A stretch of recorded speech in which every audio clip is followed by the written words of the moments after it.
anyone who would have known both me and her. We had just a few mutual contacts, mostly people from the web ring, but also people we introduced to each other, just not many remembered by their real names.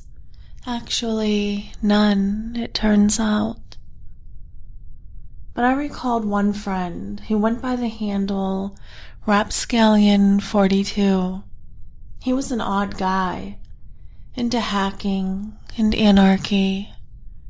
The good, clean internet taboos we had back then. He'd been on the net forever, since the days of bulletin board systems. That guy, if he was still around, he'd probably still be going by his same username. So I got to searching. Not only could I not find any trace of Rapscallion42, I couldn't find any Rapscallion at all. That guy was all over the web in the day, so that was really weird. And that's when I got the idea to go dig out my old computer. It was an old 1997 HP running Windows 98. I had it stashed in the basement since I went to college. It would at least have all of my old contacts stored, just where I had left them. I waited 5 minutes for it to boot up. Got the Ethernet cable plugged in, and she was ready. It was like it had just been in sleep mode for 2 decades. And there they were. My desktop icons for IRC, ICQ, Netscape, and even Napster. I learned there was more to music than the radio from Napster. Some good memories. Anyway, I honestly wasn't sure ICQ would load. I know it still exists in some form, but I just doubted their servers would still accommodate the old software. One of the key features of ICQ that made it so ahead of its time was that, besides being the only instant messenger, it also allowed offline messaging. I mention that because not only did ICQ load, but it loaded with an offline message. That perturbed me a little, because it's like it was just waiting for me, knowing that I'd boot it up. Except for one detail. The message was dated from November 1999. It was from Angelica, so it had to have been sent right before she disappeared. It just said, "You coming?" I went cold. Even weirder is that I know I'd been on ICQ after November 1999. I'd say I used it up to 2001 or so. That's when I went to college. It's like the message got trapped in the server all that time and I was only getting it now. That gave me even more of a ghostly feel. I closed the message and looked for Rapscallion42. I was hoping just to find an email address on his ICQ info. I really didn't expect to see a green online icon next to his name. But that's what I got. That only added to how unsettled I was. I checked my phone to make sure it really was 2017. Then I fired off a message to Rap saying, "Hey man, long time no speak." I didn't want to just start with business after all that time. I was relieved when he replied back with a friendly "hello" and asked me how I was doing. So much weird stuff has happened. I was half expecting him to quiz me, to see if I was really me. After exchanging pleasantries and catching up a little, I had to ask him why he was still using ICQ after all this time. He said it's because of Y2K. Y2K really happened. It just didn't happen the way everyone expected. It was way more insidious. We all thought computers would just stop working because they couldn't handle the millennium change. But it wasn't that they stopped working. Something happened inside the connection of things. Something bad. The old equipment would be fine, but everything made after December 31st, 1999 would be tainted. That's why he still used ICQ and never let go of his net zero dial-up connection. I hadn't heard a Y2K conspiracy theory in a very long time, so that was interesting. I chose to ignore it and asked him if he knew about Angelica going missing back in '99. He said he didn't. He figured she just dropped off the internet. Not coincidentally, she went missing right at Y2K. He noted. If that last message really was sent November 1999, then I guess he was right, actually. Given his views, I knew Rap would believe me when I told him what was happening. So I let it all out. And he did believe me. He told me that he reminded him of something he heard from another old friend. There was this guy, Rockstar, or to his closer friends, just Reggie, who used to frequent an internet forum on hacking back in the mid-90s. He had a lot of friends there, was well-spoken, and clever enough to earn real respect.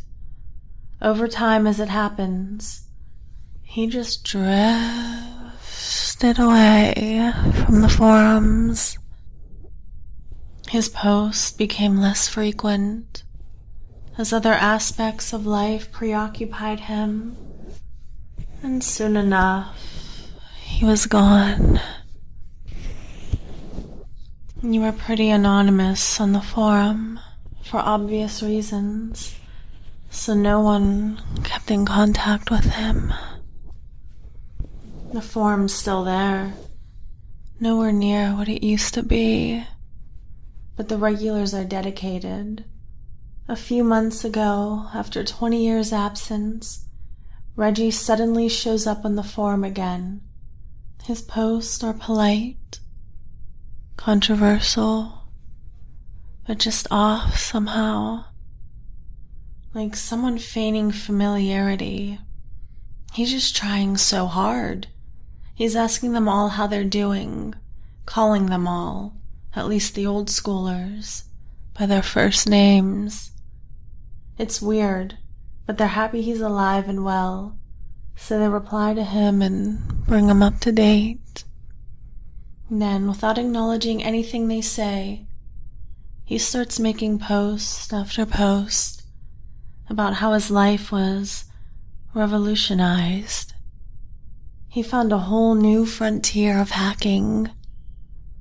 The hacking begins inside you, he said, and he wanted to show them. The forum folk were flabbergasted by his odd behavior, so they started interrogating him. He goes silent for about a week. Then he sends one last message, saying, "I love you guys so much," with a tiny URL link. Rap's friend thinks it's all a joke, and that Reggie was just leading the whole forum up to an epic rickroll. He doesn't click it because he doesn't need to hear any Astley, and he's busy with something else. He comes back to the forum later, and he decides he's going to go ahead and click the link anyways. It may be something legit. On a whim, he refreshes first to see if anyone replied saying what the link is. He sees a post and reply from a very trusted and respected member of the forum saying in all caps, "Do not click that link, whatever you do, and that is not Reggie." That was enough to dissuade everyone from clicking. The fake Reggie deleted his account immediately. The forum moderator and others tried to figure out who the guy was, but no luck.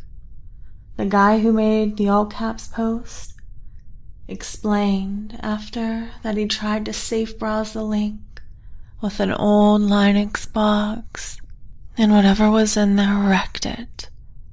And the box had security, a lot of security. He couldn't explain it. Also, before it wiped out, he thought he saw a picture of himself as a child flash on the screen. That, more than anything, convinced him to post the warning in all caps. He said he truly felt it was dangerous. I agreed it was weird for two mysterious internet stories to come his way like that, but I didn't see a connection. Rap went on to explain how this all was a part of what Y2K brought into the digital world. I just told him to let me know if he thinks of anything else that could help, and then I would stay in touch. He casually mentioned, as we were saying our goodbyes, how he still checks my homepage and that I've been doing great work. Keep it up. That took me aback, because I don't even have a homepage. So I asked him what homepage he means. He said my Fortune City homepage. He's been reading my updates all these years, even after we lost contact, and he's impressed how it grown. I told him I really didn't understand. I hadn't updated that page since '99. And besides, does Fortune City even exist anymore? He swore that he's been reading updates all this time. I could tell he was getting angry. He said he's not an idiot. He knows what he's been seeing. But he can't remember what any of the updates were actually about. They were about the future, that much he knew. And he remembered being hooked. Rap went quiet for a few minutes. Then he said he's looking at the homepage right now. He can send me a screenshot. It was last updated yesterday. And it's all about what they're talking about now and what's going to happen next. Now this was really, really creeping me out. Because while I was waiting for him, I looked it up, and Fortune City ceased to exist in 2012. I told him that was impossible. He pasted the link to a Fortune City page to me and went offline right after.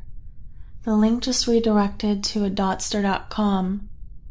I sent him some offline messages with my contact info and to let me know if he's okay. I haven't heard from him since, and I do hope he's alright. I had to walk away from that computer for a while. I felt like I was being watched or something. Every little noise was freaking me out. After a sandwich and some tea, I went back mostly just to shut it down. And while I was closing everything, I noticed a folder on the desktop that stood out. For one, I never really kept folders on my desktop. And two, I didn't remember this folder at all. It was called Noah's Cape, which sounds like a crappy Bible game, and I never played those Bible games. But it wasn't a game inside the folder. It was all pictures and WAV files. My instincts told me to just close the folder, shut down the computer, and forget I had even seen that folder. My curiosity got the better of me. I went ahead and started opening the pictures. All the pictures were of the same thing. They were pictures of me as a teenager. All different days, all in my bedroom, just sitting at my computer doing whatever. mostly from behind me, some from beside me. What was clear was that I couldn't have taken any of those pictures, but I didn't seem to be aware of the photographer. Even though he would have to have been right beside me, and I didn't have any recollection of anyone taking those pictures either. They seem pointless to have ever been taken, let alone kept. It creeps me out now just thinking about it, because who took those pictures, and why? The wave files were the same. They were recordings of me muttering to myself, typing and moving around on my computer chair. Nothing of any interest, and nothing I would have recorded, until one of the files, when I finally heard a voice that wasn't my own. It was a voice I've never heard before in my entire life. I would have remembered that. It was a hollow, metallic man's voice, almost inhuman. It whispered with a hiss, "You coming?" I shut down the computer and I left the house. I was so freaked out that I didn't even want to be in my own home. I just drove around for a while and didn't think. I still can't make any sense of any of what's been happening. Nothing else has happened since, thankfully. Not sure I could take any more, but I also don't think I can drop this. I just need to figure out what to do next. I might try contacting some computer guru friends and see what they can turn up. Well, guys, I hope you enjoyed part 2 of this story.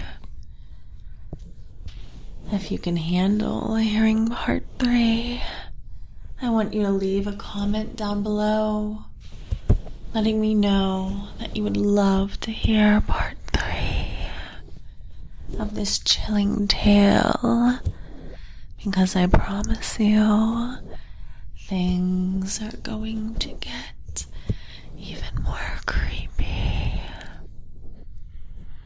Sweet